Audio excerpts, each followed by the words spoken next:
ఇంట్లో ఎవరికైనా ఒంట్లో బాగాలేదనుకోండి, వెంటనే హాస్పిటల్కి కాల్ చేస్తాము, అవైలబిలిటీ చెక్ చేసుకుంటాము. కానీ అన్నిటికంటే మెయిన్ క్వశ్చన్ ఏంటి అంటే, ఇది మన హెల్త్ ఇన్సూరెన్స్ లో కవర్ అవుతుందా? అక్కడే పానిక్ మొదలవుతుంది. ఎందుకంటే మనకి పాలసీ గురించి కంప్లీట్ గా డీటెయిల్స్ తెలియదు. ఏం కవర్ అవుతుంది, ఏం కవర్ అవ్వదు.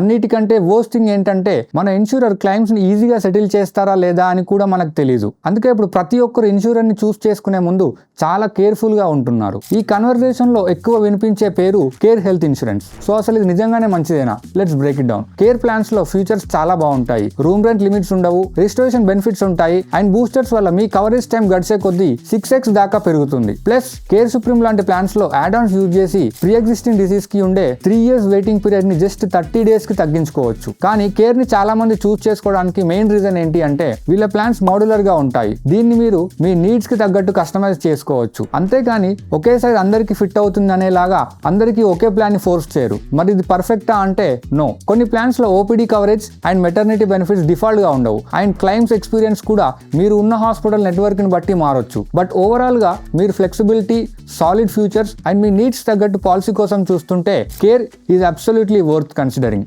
ఇంకా డౌట్ గా ఉందా? అయితే వెంటనే డిట్టోతో ఒక ఫ్రీ కాల్ బుక్ చేసుకోండి. మీ ప్రొఫైల్ కి ఏ ప్లాన్ కరెక్ట్ ఉంటుందో మేము సజెస్ట్ చేస్తాము. No spam, just clear advice మాత్రమే. ఆ లింక్ ని ఛానల్ బయోలో పెట్టాను, అక్కడ క్లిక్ చేసి మీ ఫ్రీ కాల్ ని బుక్ చేసుకోండి.